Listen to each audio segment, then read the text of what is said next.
दोस्तों, क्या आप जानते हैं कि धरती पर सबसे पहले जो जीव रहते थे वो थे डायनासोर्स। उसके बाद आए मैमल्स। डायनासोर्स के सामने ये छोटे मोटे मैमल्स कुछ भी नहीं थे। लेकिन जैसा कि प्रकृति का नियम है, जिसने एक बार जन्म लिया है तो उसकी मृत्यु निश्चित है। और इसी तरह से जब ताकतवर और शक्तिशाली डायनासोर्स का अंत हुआ, तब मैमल्स ने इस धरती पर अपना शासन फैलाना शुरू किया। आगे बढ़ने से पहले हम आपको बताते हैं कि आखिर कैसे अंत हुआ था इन भयानक डायनासोर्स का।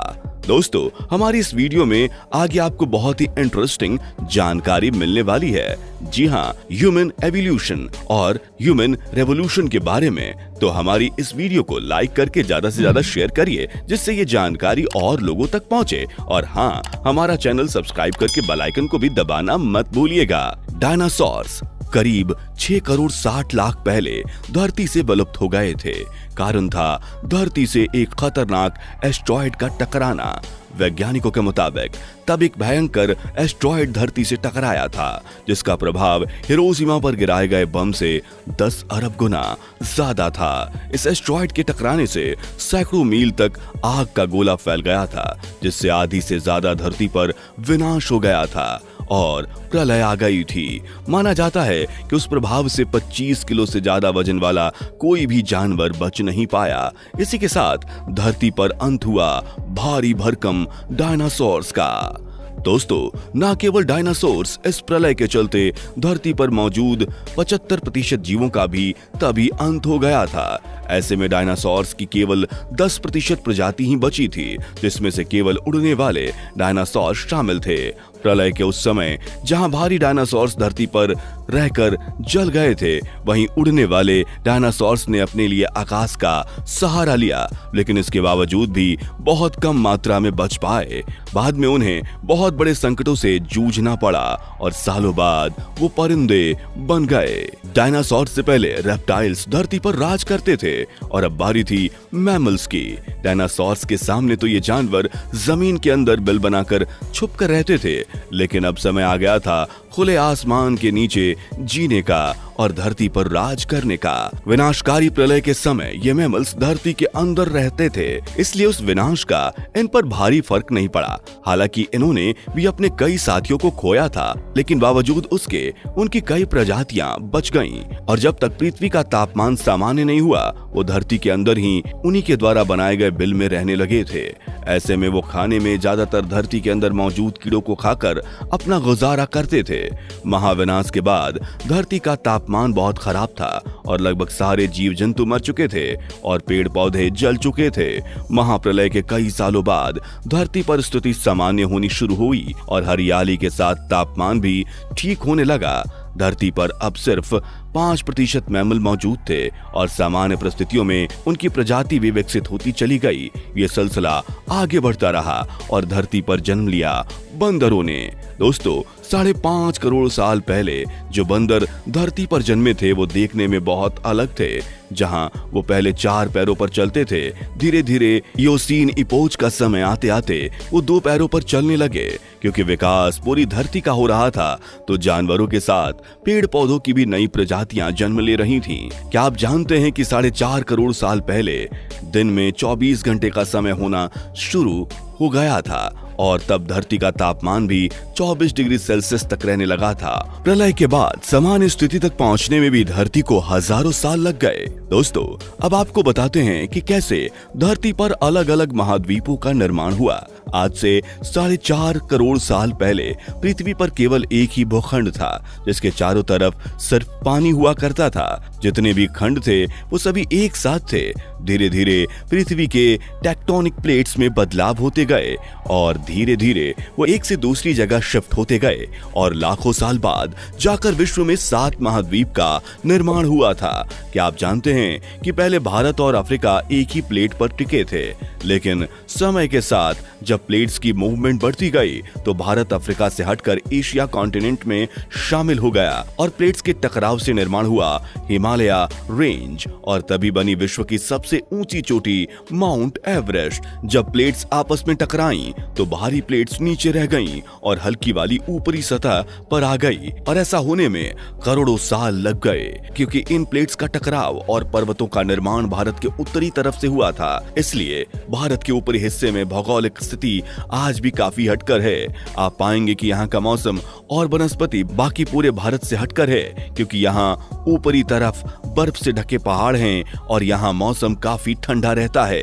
एक तरफ जहाँ पृथ्वी अपना रूप बदल रही थी, पहाड़ों का निर्माण हो रहा था और वनस्पति भी उग रही थी, ऐसे में जानवरों की प्रजातियों में भी विकास होने लगा और ऐसे जानवर पृथ्वी पर जन्म लेने लगे जो थे शाकाहारी और वनस्पति खाकर अपना गुजारा करते थे।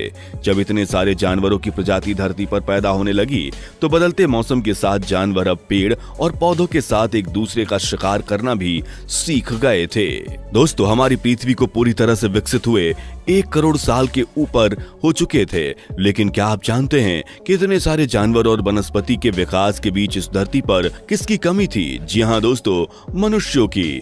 आइए अब आपको बताते हैं कि कैसे मनुष्यों का विकास इस धरती पर हुआ। दोस्तों, आज से 40 लाख साल पहले अफ्रीका महाद्वीप पर एक और पर्वत श्रृंखला का निर्माण हुआ था, जिसका नाम था ईस्ट अफ्रीकन रिफ्ट वैली। इसके निर्माण की वजह से पृथ्वी का इकोलॉजिकल सिस्टम बिगड़ गया, जिसकी वजह से धरती पर बारिश होना बंद हो गई और पूरी तरह से सूखा पड़ गया। उस समय अफ्रीका के उन जंगलों में पायरोलापिथेकस और कैटला यूनिकोस यानी प्रारंभिक एप्स रहते थे, जो मौसम के बदलाव की वजह से अभी पेड़ों पर ही रहते थे। उनके पास 4 पैर थे, लेकिन जब वो एक पेड़ से दूसरे पेड़ पे जाते थे तो अपने आगे वाले 2 हाथों का इस्तेमाल करते थे। कुछ सालों बाद इनकी कुछ प्रजातियों ने अपने आप को धरती पर उतारा और चलना सीखा। इन्हीं में से एक था चिंपैंजी। आर्टिफिसिकस रेमेडिस नाम की प्रजाति ने सबसे पहले धरती पर 2 पैरों पर चलकर खुद अपना खाना चलते चलते खाने की शुरुआत की और पेड़ों को छोड़ जमीन पर रहने के लिए अपने घर ढूंढने लगे। अगले कुछ सालों तक एप्स लगभग पूरे अफ्रीका महाद्वीप में फैल गए थे, क्योंकि ये एप्स एक पेड़ से दूसरे पेड़ पर जाने के लिए अपने हाथों का इस्तेमाल करते थे। इसलिए इनके हाथ अभी बहुत बड़े थे, बिल्कुल पैरों जैसे, लेकिन उन्हें पूरी तरह से शारीरिक ढांचे में ढलने के लिए कई लाख साल लग गए और ना जाने कितनी पीढ़ियों के बाद फाइनली एक पीढ़ी ऐसी आई जो कि पूरी तरह से 2 पैरों पर चलने लगी थी। अब ये प्रजाति मनुष्यों से काफी मिलती जुलती थी।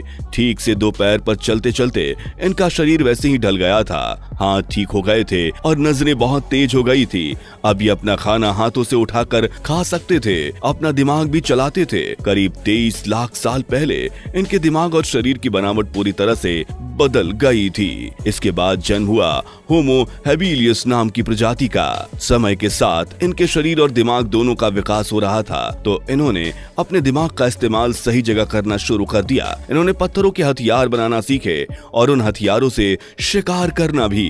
हथियार बनाते बनाते इनकी हड्डियां मजबूत होती चली गईं और इस तरह समय के साथ इस प्रजाति में और विकास हुआ और जन्म हुआ होमो इरेक्टस का, जिन्होंने आग की खोज की थी। आज से करीब 18 लाख साल पहले विकसित इस प्रजाति ने आग की खोज पत्थरों को आपस में घिसते घिसते की थी, जब वो शिकार करने के लिए हथियार बना रहे थे।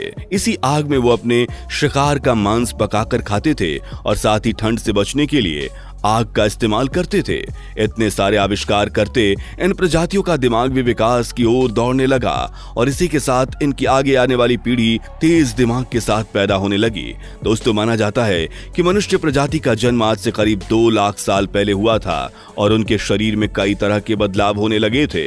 देखने और सुनने की शक्ति तो उनमें पहले से ही थी, अब तो वो बोलने भी लगे, जिससे उनमें एक दूसरे को समझने की और अपनी बात दूसरों तक समझाने की शक्ति भी आ गई। दोस्तों, इसी के साथ इंसान की 5 इंद्रियों का विकास हुआ, यानी सांस लेना, देखना, सुनना, बोलना और खाना। इसके बाद प्रजाति ने समाज का विकास किया और धीरे धीरे समाज में रहने के तौर तरीके बनाए और अपनाए भी। दोस्तों, बीते 2 लाख साल से इंसान का विकास होता चला आ रहा है, उसमें बदलाव भी हो रहे हैं। आज हम आधुनिक जमाने में जी रहे हैं, लेकिन विकास अभी भी थमा नहीं है। आगे ना जाने और कितना विकास होना बाकी है। हम इंसान ही क्यों, ये धरती, जीव जंतु, वनस्पति, सब में लगातार विकास होता रहता है, लेकिन इस विकास की झलक हमें लाखों साल बाद देखने को मिलती है। यानी हमारे आने वाली पीढ़ियां ना जाने कितना विकास देखेंगी। दोस्तों आज की वीडियो में बस इतना ही। ऐसी ही दिलचस्प वीडियो लेकर हम आपसे दोबारा मिलेंगे। वीडियो को लेकर अपनी राय हमें कमेंट बॉक्स में जरूर दें। जाने से पहले उम्मीद करते हैं आपने हमारा चैनल सब्सक्राइब कर दिया है। ओके दोस्तों, बाय एंड टेक केयर।